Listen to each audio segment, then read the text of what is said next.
Sa buhay po natin, kung minsan o madalas, marami tayong problemang dumarating. At kung minsan itong problemang ito ay sunod-sunod, kakaroon ka na ng sakit, ma-hospital ka pa, pagkatapos isipin mo, mahal yung gamot, tsaka yung treatment, at minsan hindi natin alam kung saan kukuhanin yung pera na ibabayad, pang tutusto sa iyong karamdaman. And then sasabay pa, magkakataon na matatanggal sa trabaho yung iyong asawa at meron pang kinakaharap na mga bayarin, internet, ilaw, tubig, tuition fee ng mga bata. Sabi nung Korean novela, heist. Ganun sila, no? Parang nagtataka sila. Bakit ganun ang buhay? Walang katapusan ang mga problema. Now, tayo rin po mga mananampalataya, mga Kristiyano, maski sa ating mga buhay, mga kapatid, madalas din, meron dumarating ng mga ganitong uri ng suliranin. At habang tayo patuloy na lumalakad sa ating pananampalataya,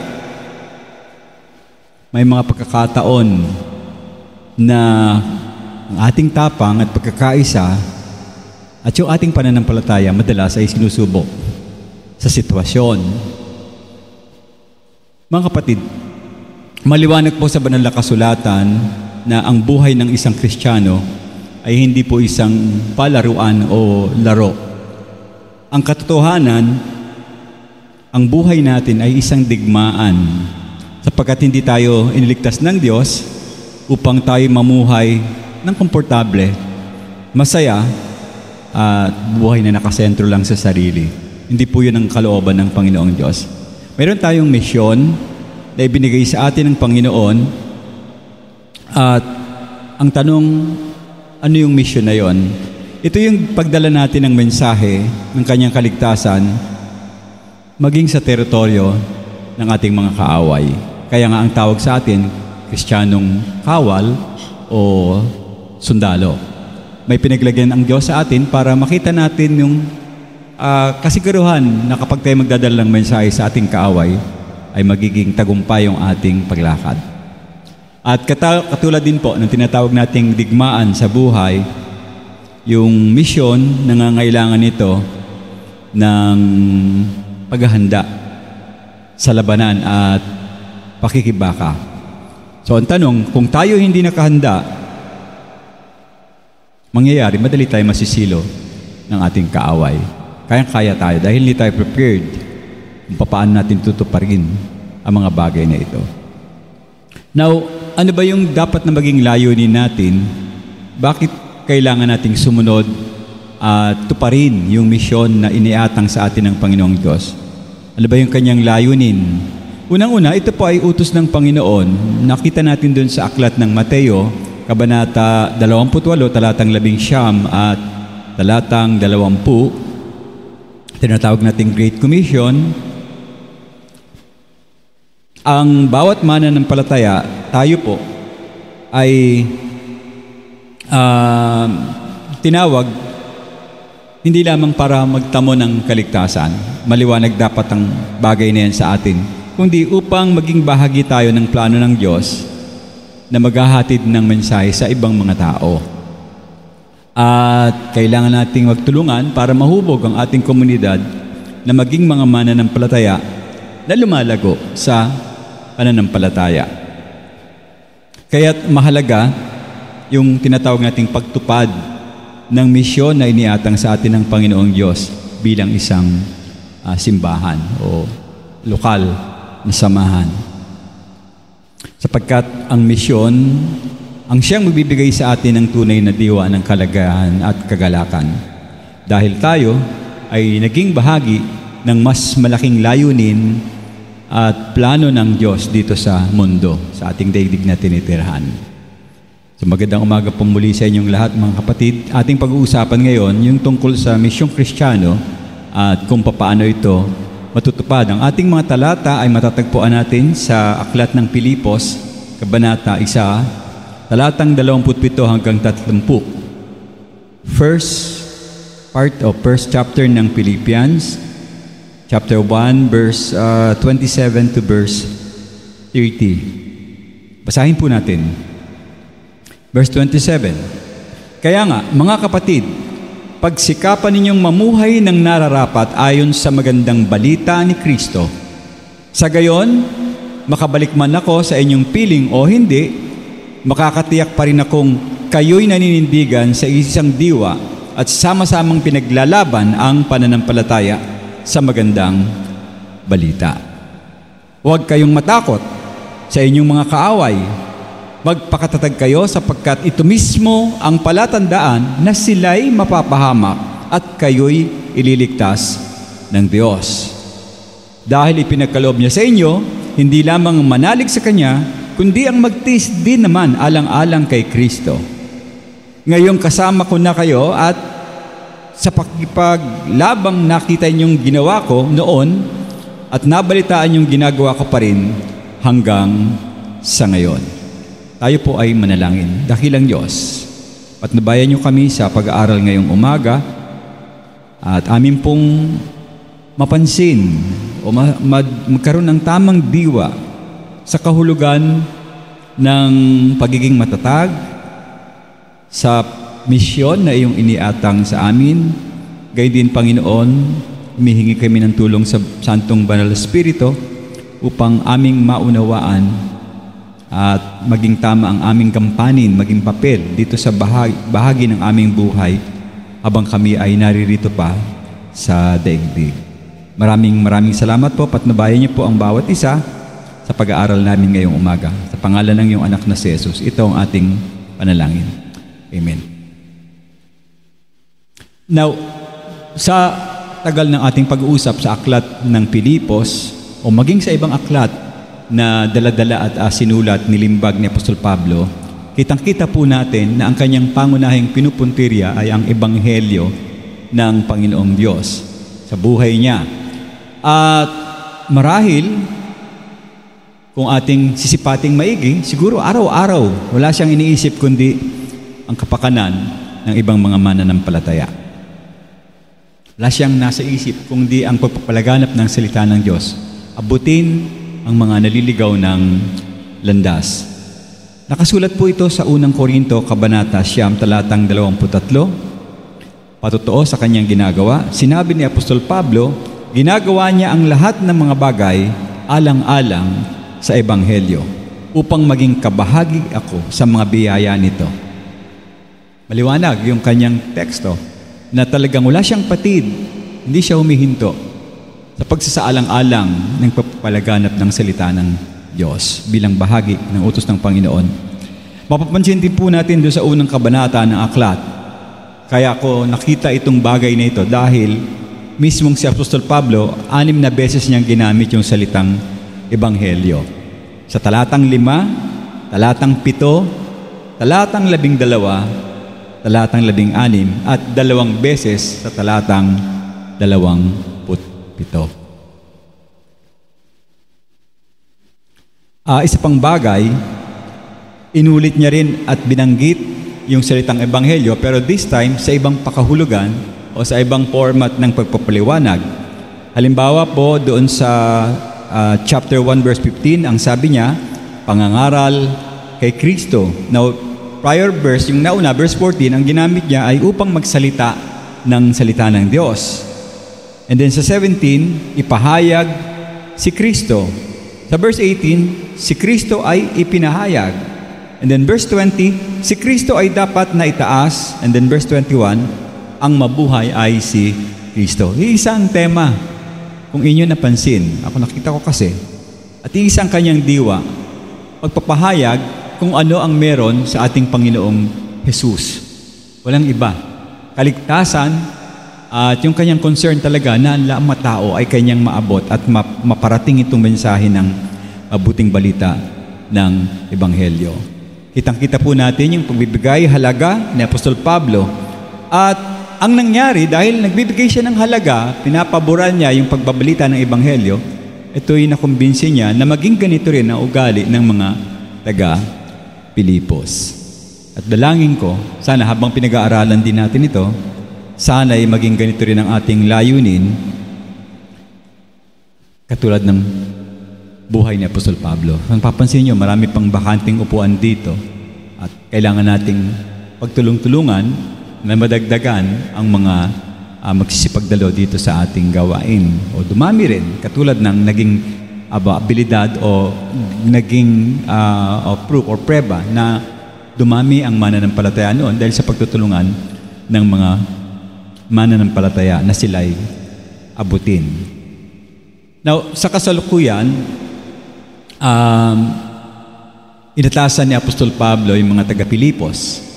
Ang sabi niya, patuloy kayong manindigan ng paninindigan, matatag, at sama-sama kayong magsikap para sa pananampalataya sa Ebanghelyo. Meron kasing kinakaharap ang mga taga-Pilipos ayon sa ating pinag-usapan ng mga nakaraang araw, pag-aaral. Marami silang kinakaharap ng mga bagabag at problema nakakaiba. Subalit meron din naman sa panahon natin. Kaya lang, nung panahon na yon, ang kanilang mga kinakaharap ay mga uri ng mga tao na sumasalungat at hindi tinatanggap ang banal na kasulatan. Kaya nga nakulong si Pablo dahil ayaw tanggapin yung mensahe ni Apostol Pablo. Ang dating sa kanya ay hindi maganda yung kanyang ginagawa. Inuimpluwensya yung mga tao na magbago ng diwa. At karamihan sa mga taong yun ay hindi naniniwala sa Diyos. Sabi ko nga, kahit sa panahon natin ngayon, ay marami pa rin ang mga tao at grupo na hindi sumasang-ayon at may merong kakaibang mga pananaw pagdating sa banal na kasulatan. Iba-iba ang kanilang mga dahilan at sila'y nagbabatay o nagbabatay sa kanilang relihiyon, paniniwala at kung minsan pananaw sa mga tinatawag nating agham or science. Halimbawa, yung atheist. Ano ba yung atheist na tinatawag? Ang mga atheist ay ang mga hindi naniniwala sa Diyos. Meron yan noon. Yung pangalawa, yung agnostics. Ano ba yung agnostics? Ito yung mga taong hindi sigurado ang kanilang pananaw kung merong ang Diyos o wala. Kaya may mga agam-agam sila sa pagiging totoo ng banal na kasulatan. At ito yung isa sa mga naging problema ni Apostol John.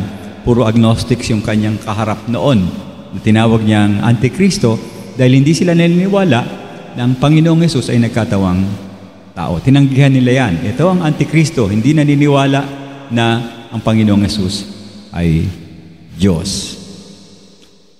Mapapansin rin niyo sa paaralan natin sa secular world, no? Yung mga psychological at yung mga nagtatangkilik ng moral philosophy, mga salungat din yan sa banal na kasulatan.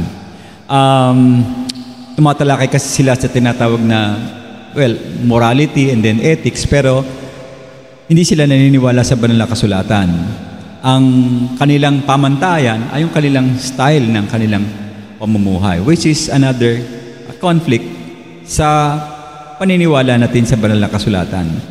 At meron din mga iba-ibang relihiyon na nagkiklaim na sila Kristiyano, pero sa lungitdan ng kanilang paniniwala at hindi nila tinatanggap ang katuruan sa banal na kasulatan. Katulad ng panahon na yon, yung mga Judaizer o Judaismo, nagkiklaim sila na sila yung mga Christian, pero kalaban sila ng Panginoong Yesus. At present, meron tayong tinatawag na Hinduism. By the way, ito yung pinakamatandang religion, no, sa pag-aaral ko, yung Hinduism. Mas nauna pa yan sa Roman Catholic, yung Hinduism. And then Buddhism, at may mga kasulatan kasi sila na tinatangnan at kinukonsider nila na sagrado rin. At hindi nila tinatanggap ang banal na kasulatan. Masaklap kasi hindi authority sa kanila ang scripture. Not like sa isip natin, ang authority ay ang banal na kasulatan. Malungkot, meron din mga Hudyo na nagsasabing silang ay mga Kristiyano, pero iba ang kanilang basihan, yung tinatawag na Tanaka or Tanak. Ito'y binubuo ng lumang tipan, ngunit hindi tinatanggap ang bagong tipan. At yung napakalalang problema ng daigdig ngayon, yung mga tinatawag nating liberal na mga Kristiyano, na meron tinatawag na modernong pag-iisip, mga intellectual kuno. Pero hindi naman talaga sila literal na tumatanggap sa banal na kasulatan. Karamihan sa kanila, meron silang mga tanong patungkol sa kasaysayan ng Biblia at kredibilidad ng kwento ng kasulatan. Now, I can go on and on. Daming mga taong salungat ngayon sa banal na kasulatan. Pero balik tayo dun sa buhay ni Apostol Pablo. Si Apostol Pablo, nung namuhay noon, mas higit yung kanyang kinaharap at sinuong dahil mabibigat ng mga tao ang kanyang nakasalamuha. Okay? Naalala niyo yung kwento sa Aklat ng Gawa, si Porcius Festus. Naalala niyo yan? Isang Romanong procurator, procurador sa Tagalog, na humalili kay Antonius Felix. Actually, mas medyo patas ang trato nitong si Festus, no? Pero yung humalili, yung pumalit, ayun na, salbahe yun, no? Si Antonius Felix, siguro mga 55 to 60 AD yan nangyari. At sabi ko nga, sa banal na kasulatan, si Festus ay kilala sa pagdala kay Apostol Pablo sa isang halimaw kay Nero nung panahon na yon. Grabe ang pagtanggi ng taong ito sa banal na kasulatan. Kaya nga halimaw ang tawag sa kanya dahil brutal ang kanyang pamumuno. Pero hindi siya ordinaryong tao. Tinatawag siyang emperor.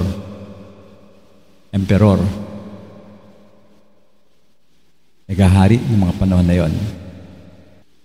Ano ang naging tagubilin ni Apostol Pablo kahit na sila ay may mga kinakaharap ng mga malulupit ng mga taong tumatanggi sa banal na kasulatan? Sabi niya sa verse 27, "Kaya nga mga kapatid, pagsikapan ninyong mamuhay ng nararapat ayon sa magandang balita ni Kristo. Sa gayon, makabalik man ako, sa piling ninyo o hindi, makakatiyak pa rin ako na kayo naninindigan sa isang diwa at sama-samang pinaglalaban ang pananampalataya ng Ebanghelyo, ang magandang balita." Now, unawain natin yung mission kung ano ang laman ng talata. Kailangan po kasi dapat maging maliwanag sa atin kung ano ibig sabihin ni Apostol Pablo sa salitang karapat-dapat sa Ebanghelyo ni Kristo at pananampalataya sa Ebanghelyo. Sige, tanungin ko kayo, alam niyo ba kung ano ibig sabihin ng gospel? Siguro iba alam. Pero for some of you, for sure, hindi niyo alam kung ano ibig sabihin ng Ebanghelyo. Sila sabi lang mabuting balita. Pero anong kabuuan nito? Tinutukoy po kasi dito ni Apostol Pablo, kaya binibigyan ng diin yung Ebanghelyo ni Kristo, pananampalataya sa Ebanghelyo, sapagkat nandito nakapaloob yung tinatawag nating pananampalatayang Kristiyano na nagtuturo ng nilalaman, totoong nilalaman ng Ebanghelyo. Meron kasi mga pangunahing napakahalagang aral sa loob ng salitang Ebanghelyo. Hindi lang siya basta mabuting balita. Kasi po, kung wala itong mahalagang aral at katotohanan ito, ang Ebanghelyo ay hindi pwedeng maging ang Ebanghelyo. Now, alamin po natin kung ano yung mga laman na o tunay na kahulugan o tunay na diwa ng salitang gospel. 1 Corinthians, ito yung reference, chapter 15, verses 1 hanggang 4. Aklat ng unang Korinto, kabanata 5, kung meron kayong banal na kasulatan, talatang 1 hanggang talatang 4. And I want you to take note dito sa talatang ito kasi ito yung laman ng gospel na pininiwalaan natin. Ngayon ay ipinadala ko sa inyo, mga kapatid, ang tungkol sa Ebanghelyo na ipinangaral ko sa inyo, na inyo namang tinanggap, na siya naman ninyong kinatatayuan. Sa pamamagitan nito ay naliligtas kayo kung panghahawakan ninyo itong mabuti at kung hindi, kayo'y sumasampalatalang sa walang kabuluhan. So, ano yung premise, no? Kung hinahawakan mo, pininiwalaan mo, hindi useless yung iyong pananampalataya. Hindi siya in vain. Pero kung hindi mo tinanggap, ikaw ay nagpanggap lang, maraming ganun ngayon, hindi tinatanggap, nagpapanggap. Walang kabuluhan ang iyong pananampalataya. Okay? Now, ano yung bagay na pinatatanggap ni Apostol Pablo? Sa verse 3, sapagkat ibinigay ko sa inyo bilang pangunahin sa lahat ang akin din namang tinanggap na si Kristo ay una namatay para sa ating mga kasalanan ayon sa kasulatan, at ikalawa, siya ay inilibing at muling nabuhay pagsapit ng ikatlong araw sa kasulatan. Ang buong laman ng gospel, siguro kasama na yung pagdating ng Panginoon nung siya'y pinanganak, sinilang. Pagkatapos, siya'y namatay, nilibing, muling nabuhay, at muling aparito ang Panginoong Diyos. Dapat maliwanag sa puso natin yan, mga kapatid. Hindi lang mabuting balita, niligtas ka, buong period, pagka alam mo, niligtas ka, pero hindi mo nalalaman kung ano yung laman, kung paano ka nagkaroon ng kaligtasan. Dahil sa pagsilang ng Panginoon, pagparito niya, dahil sa kanyang kamatayan, dahil sa kanyang pagkabuhay na maguli, at yung kanyang pagbabalik. That completes kung ano ang ibig sabihin ng gospel. Nakakarinig kayo ng nagpapahayag ng mabuting balita. Anong kinasabi nila? Tanggapin mo ang Panginoon at ikaw ay maliligtas. Hindi siya kumpleto. Kaya nga sabi ni Santiago, maski na yung mga demonyo naniniwala at nanginginig pa sa Panginoong Hesus. Hindi kasi nila tinatanggap yung diwa ng mensahe ng Ebanghelyo. Ano yon? Namatay, nilibing, nabuhay, at muling babalik. Maikling pahayag, pero naglalaman ng maraming mahalagang katotohanan. At maski na lalaliman pa natin ang pag-aaral, mahigit siguro 300 hula o propesiya ang makikita natin sa Lumang Tipan tungkol sa ating Panginoong Hesus. Sinabi doon sa 300 propesiyang yon, ang darating ay ang walang hanggang Diyos. Nag-iisang makapagtutubo sa kasalanan at dahil naging ganap na tao. Siya ay mayroong kakayahang mamatay bilang tao at siya ay naging katanggap-tanggap na kahalili ng ating mga kasalanan. Kasi hindi tayo pwede. Hindi tayo perfecto.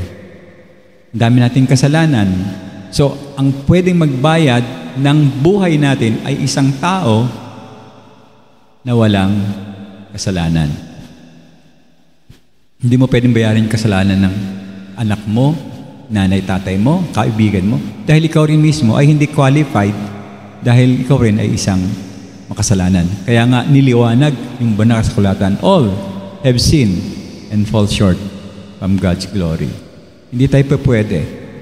Tanging ang Panginoon lang ang paraan.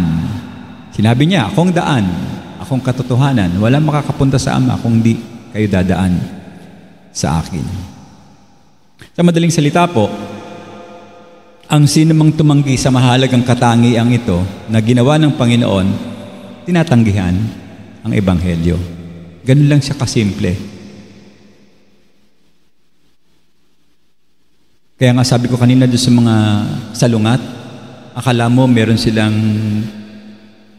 matatamis na pananalita na nagsasabi ng tungkol sa Panginoon. Pero in reality, hindi nila tinatanggap yung ibang kalagayan ng ating Panginoon. At bilang karagdagan, mga kapatid, pinagtibay din po ng Ebanghelyo yung ating naging kalagayan sa sangkatauhan. Tayo ay nahulog sa kasalanan. At dahil tayo nahulog sa kasalanan, obviously, nangangailangan tayo ng tagapagligtas. So maliwanag po ang pagmatay ng Panginoon ay may dahilan. Ano yung dahilan? Kailangan natin ng tagapagligtas. Pinagtibay din ng Ebanghelyo ang makasaysayang pagkabuhay na maguli ng ating Panginoon nang itinilaga siya ng Diyos na gawing Kristo at Panginoon. Makikita po natin yan doon sa mga gawa, kabanata 2, talatang 36. Kaya dapat malaman ng buong sambayanan ng Israel na itong si Jesus na inyong pinako sa krus ay itinilaga ng Diyos na Panginoon at Kristo. Madaling salita, yung kanyang kamatayan ay katagumpayan laban sa kasalanan at impyerno. Nagkaroon tayo ng access dahil sa biyaya ng Diyos. Makakapunta ka na sa langit sa napakasimpleng paraan. Kaya lang, pinahihirapan ng mundo, tinitwish yung kahulugan ng kaligtasan, minsan inilalagay yung mga pansariling adhikain ng mga tao. Kaya naliligaw ng landas ang kanilang direksyon. Ang katotohanan po mga kapatid, ang Ebanghelyo ay dumarating sa atin sa pamamagitan ng biyaya at gumagamit ng pananampalataya. At syempre, hiwalay yan, walang merit yung ating mga sariling gawa ng tao. Alam natin yan sa Ephesians chapter 2 verses 8 hanggang 9, dahil sa biyaya, kayo'y iniligtas sa pamamagitan ng pananampalataya. At ito'y hindi sa pamamagitan ng inyong sarili. Ito'y kaloob ng Diyos, hindi sa pamamagitan ng mga gawa, upang walang sinumang makapagmalaki. Kaya po, kung ating susuriin kung ano ang tagubiling ito na ipinaalala ni Apostol Pablo sa mga Kristiyano doon sa Filipos, ito'y tungkol sa pamumuhay na nararapat sa kanila bilang alagad ng Diyos. Kahit sila'y dumanas ng mga iba't ibang uri ng pagsubok at pag-uusig, kailangan, number 1, sa inyong program, magpahayag ng pananampalataya sa Ebanghelyo. Ganon din siguro tayo, yung dating nito pag tayo may pag-uusig, we need to continue to share the good news of God, o good news of Christ. Magpahayag tayo sa pananampalataya. Ito yung kanyang panawagan sa pamumuhay na karapat-dapat sa Ebanghelyo. Sa verse 27, dapat kayong mamuhay sa Ebanghelyo ni Kristo. So ano yung unang bahagi po ng ating misyon? Mamuhay na mayroon kabanalan. Kasama na yung pagtitiis. Kasi hindi naman tayo nilayo dun sa bagay na yun Pinakita ko sa inyo kanina yung talata. Pagtitiis, pagdurusa, kasama po yan sa ating structure bilang isang mananampalataya. Or, magpakasagasig kayo sa inyong pananampalataya ayon sa Ebanghelyo ng Panginoon. Kasi po, pinakita ng Diyos na ang ating buhay ay dapat, obviously naman, dapat sumasaloob sa kanyang kalooban. Dapat sakop tayo ng kalooban ng Panginoong Diyos. Hindi dapat tayo lumabas doon sa bagay na yun. Kaya kung kayo nasa loob ng kanyang kalooban, namumuhay kayo ng may kabanalan, I would say, tumitindig tayo sa tamang pananampalataya. Sa madaling salita, hindi po tayo nagiging makasarili at mahilig lang sa magandang pakiramdam. Karamihan ng simbahan ngayon, yan ang habol. Pupunta sila sa simbahan dahil gusto nilang makarinig ng maganda sa kanilang pakiramdam. Pag hindi maganda, aalis, lilipat ng ibang simbahan. Ganun ang kanilang sistema sa kanilang buhay. Ang gusto nila, yung sarili lang makikinabang.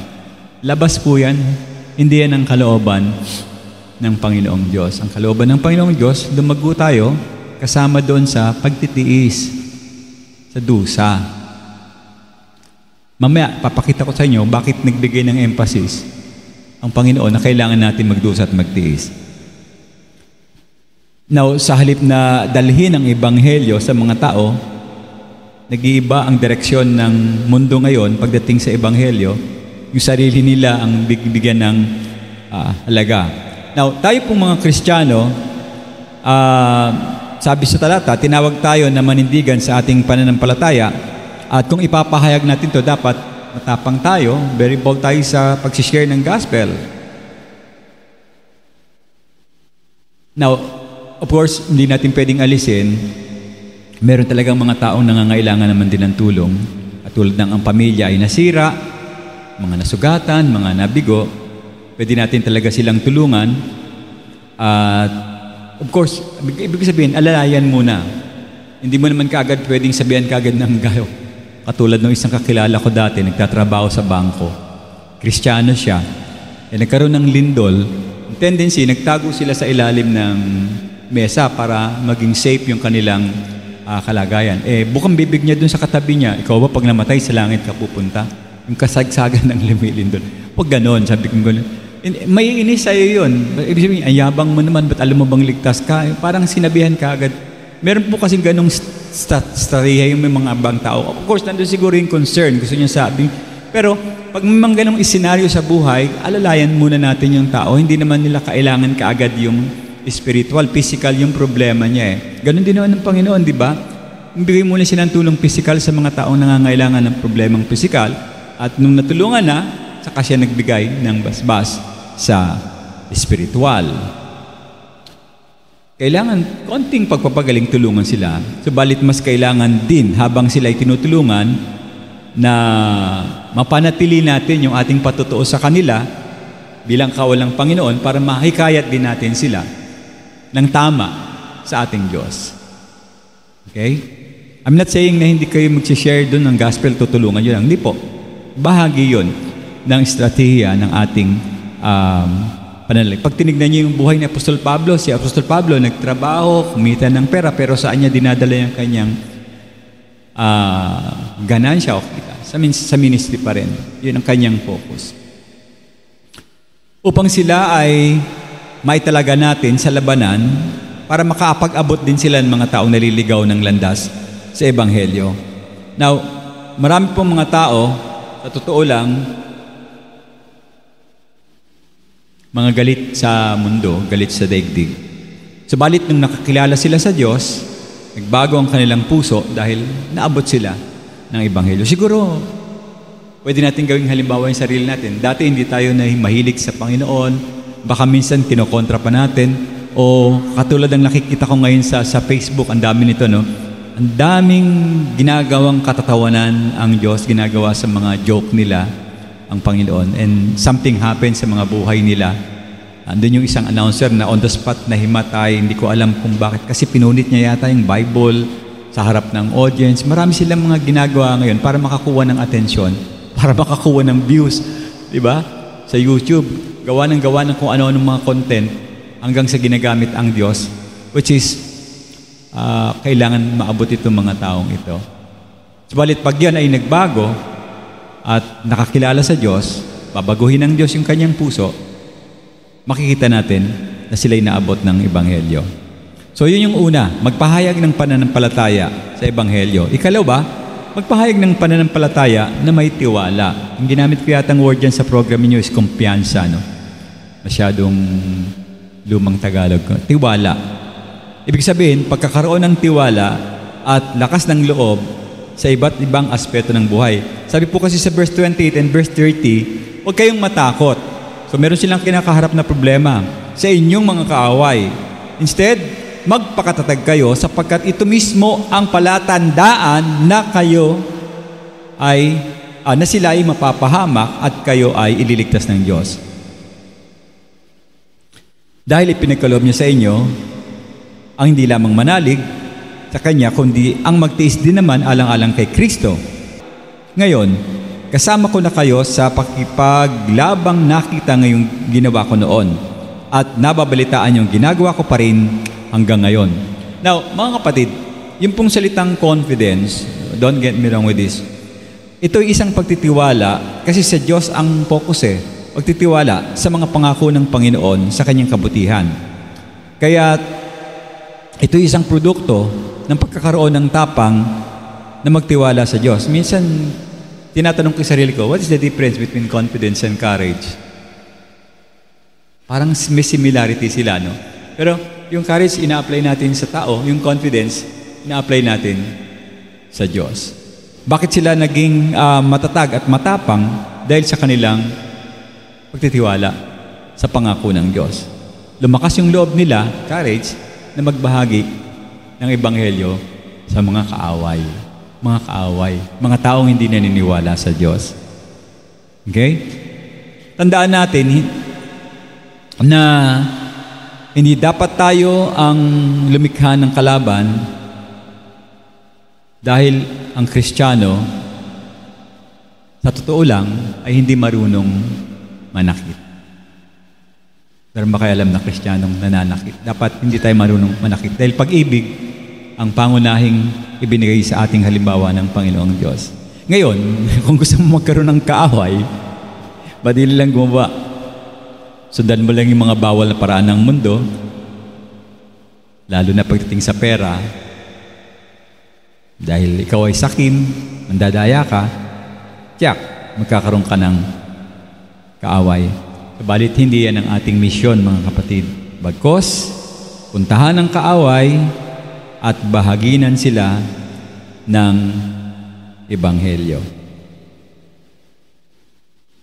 May kakilala ako na isang negosyante.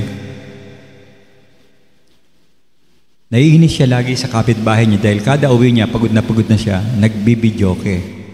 Nakakainis nga naman yan. Ano no? May kakilala ba kayo? Kung kailan siya magpapahinga, ito todo yung videoke, ang sakit sa tenga. Ay, nung nag-FDS kami sa ano bang lugar yan? San Buena. Alauna, alas 2, may nagbibidyoke. Pero wala akong magawa eh. Nagugulo yung klase namin doon. Parang teritoryo nila yan. Pinapanalangin lang namin na sana mawala ng kuryente.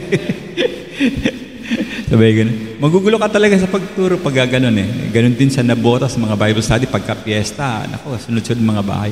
Anyway, itong kaibigan ko na ito, ang ginawa niya, nag-open siya ng kanyang bahay para magkaroon ng Bible study. At ang kanyang inimbitahang, pangunahing inimbitahan, itong mga nagbibidyoke na to na kinagagalit. Nagalit yung loob niya. Alam niyo nangyari, one day, naging Kristiyano yung mga taong yon. Imbis na maging kaaway niya, nananalangin pa sa kanya, sa kanyang trabaho. O kung di niya naisip na, siguro, tinuro ng Banal na Espiritu sa kanya, Bible study mo yan, para hindi mo lang maging kagalit. Nawala yung galit niya dun sa mga taong yon. Naging kapatid sila. Ganon din yung aspeto natin. Meron kayong hindi gustong ugali ng ibang tao, panalangin niyo sila, pagkatapos bahaginan niyo ng Ebanghelyo para maging kakampi natin at maging kawal din sila ng Panginoon. Kasi po, hindi naman talaga natin tiyak, maski na sa panahon ng Apostol Pablo, hindi natin tiyak kung sino yung kaaway talaga ng mga taga-Pilipos, no? Maaari siguro sabihin natin yung mahistrado ng lungsod na number 1 na sumasalungat kay Apostol Pablo at kaaway din ng Panginoon. Kung inabot niyo inabasa niyo na yung buong aklat ng Mateo at Lucas, makikita niyo doon, hindi tinatantanan ng Panginoon itong mga Judaizer na ito. Pinag-iisipan ko nga yung blasphemy against the Holy Spirit. Sa pulsila nito talagang kinontra nila ang Panginoon. Mula simula, hindi talaga sila concerned maging kabahagi ng pananampalataya na itinuturo ng Panginoon. Puro galit ang kanila. Ayaw nila sa Panginoong Jesus.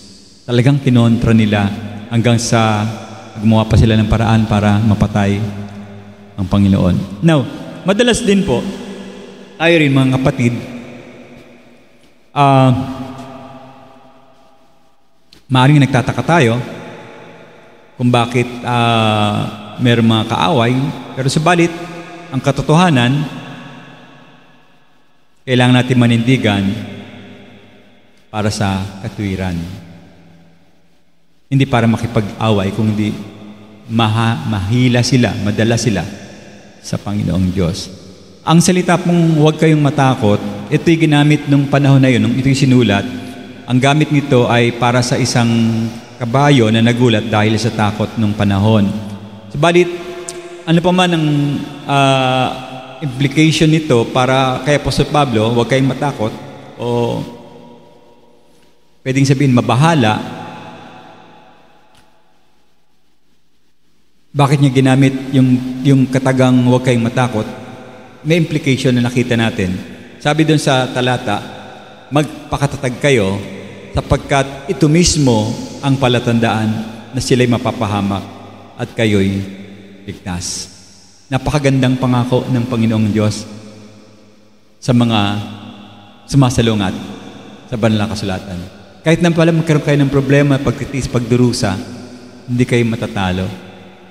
Ligtas pa rin kayo at ang mapapahamak, yung mga sumasalungat sa Diyos. Pagkat ang parehong Diyos na nagbigay ng pananampalataya sa iyo siya rin ang nagbigay ng isa pang regalo. Ano yun? Magtiis. Magtiis. Ito yung binabanggit ko kanina.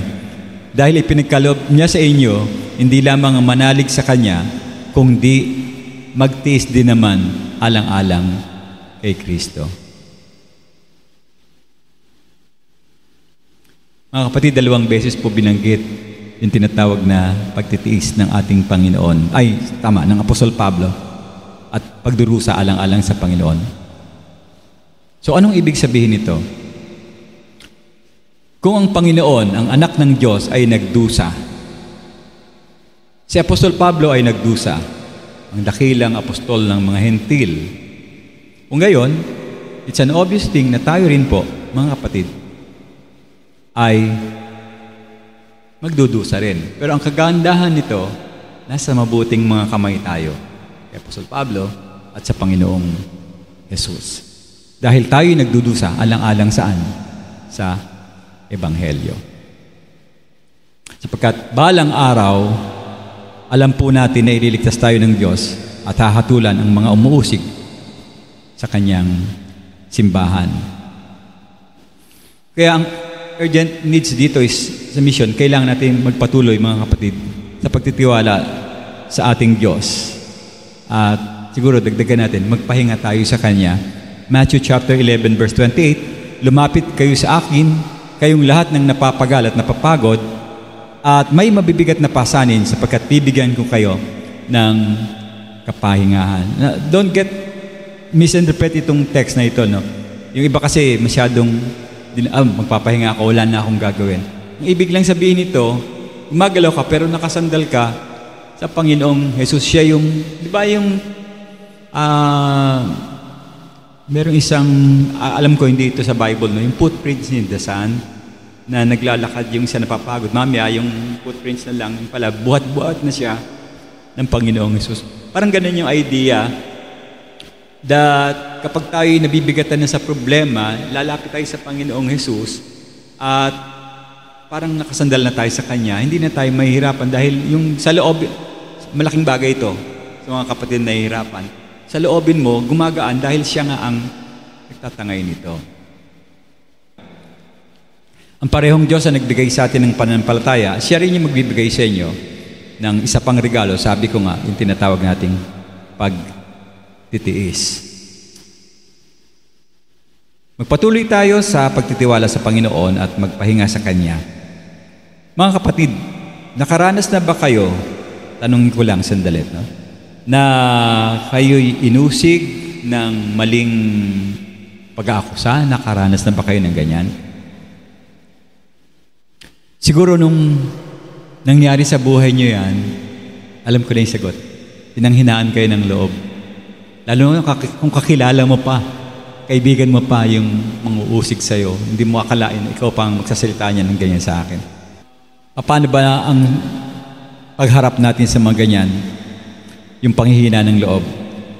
Sa Lucas 6 o Lucas Kabanata 6, talatang 22 hanggang talatang 23. Sabi doon sa talata, tandaan niyo po yung talata, pinagpala kayo kung dahil sa pagsunod niyo sa anak ng tao ay kinapupuotan kayo. Ipinagtatabuyan at nilalait ng mga tao at pinaparatangan kayo ng masama. Magala kayo at lumuksos tuwa, kung gayon, mangyari sa inyo sapagkat malaki ang inyong gantimpala sa langit. So, ang application is kung merong ganong nanglait sa inyo, be joyful pang sabi mo, matuwa kayo, lumukso kayo dahil meron kayong gantimpala sa langit. Dapat tamang response doon sa problema. Huwag kayong magre-react. Kadalasan kasi reactor factor, lalo na dun sa road rage, sa karsada, pagka nagkapikunan, away na nangyayari. Pero dito sa pagkakataong ito, ang pag-aakusa ay pwede nating harapin sa pamamagitan ng pagtanggap at panalangin natin yung tao. Okay? So mga kapatid, bahagi ng ating misyon ang tanggapin ng paghihirap alang-alang sa Panginoon. Ulit, huwag matakot. Huwag kayong manghina sa inyong pakikibaka laban sa mga kaaway, sapagkat ang pagtanggap ng pag-uusig at pakikibaka ay meron tayong tiyak na landas ng kaligtasan. Tandaan, ang kaligtasan, kanino siya nagmumula? Sa ating Panginoong Diyos. Tinukoy ito ni Apostol Pablo na ang Diyos ang nagbibigay ng lakas at gabay upang manatili ang ating pananampalataya at magkaroon tayo ng focus doon sa tinatawag nating pag-asa dahil sa ating mga paghihirap. Dahil ang mga pag-uusig ay hindi pagtalikod sa Diyos, kundi ito yung isang pagkakataon na tayo'y mas magiging malapit sa Panginoon. So pag merong pagsubok, meron kang mga hinaharap, mas magiging malapit ka sa Diyos. Di ba ang buhay ng tao pag walang problema? Gusto niyo ba walang problema? Anong gusto niyo? May problema o wala? Naisip ko lang yun, kaya ako tinanong sa inyo.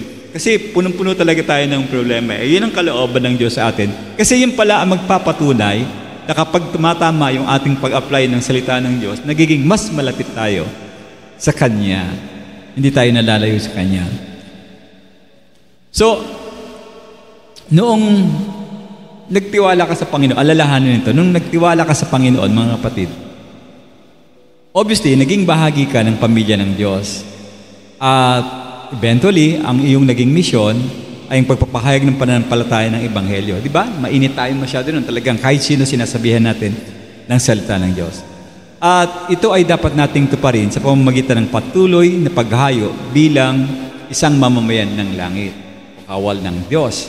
Sa pamamagitan ng pakipagtulungan sa iyong mga kasamahan at sa pamamagitan din nating pakikidigma spiritually ng mayroong katiyakan. Kasi yung winning side talagang nasa atin yan. Kahit anong gawin natin, panalo ng isang Kristiyano. At yung uusig sa iyo at magiging kalaban mo, yun lagi ang mapapahamak. Kaya nga dapat maabot natin sila dahil alam natin na sila ay mapapahamak. Now, maaring sa kasalukuyan, ikaw po ay naharap sa paghihirap o panlilibak bilang isang Kristiyano. Tandaan po natin, itong lahat ng mga sitwasyon mangyayari sa atin ay para sa kapakanan ng Panginoon na balang araw, mga kapatid, lahat ng kanyang mga kaaway ay malulupig at tayong mga mananampalataya ay magkahari na kasama ng ating Panginoon. At kung tayo naghihirap sa mundong ito, konting tiis, yan ang sabi ng banal na salatan. Konting tiis sapagkat yan ay pansamantala lamang dahil darating ang panahon, maghahari din tayong kasama ng ating Diyos. Panginoon, maraming salamat po sa umagang ito. We are praying na maging maayos po ang aming pananaw sa mga taong aming nakakatunggali o umuusig sa amin, naungutya. Dalangin po namin sila, Panginoon, sapagkat alam namin ang kanilang mga puso at diwa ay merong nagkokontrol at yan ay ang kaaway.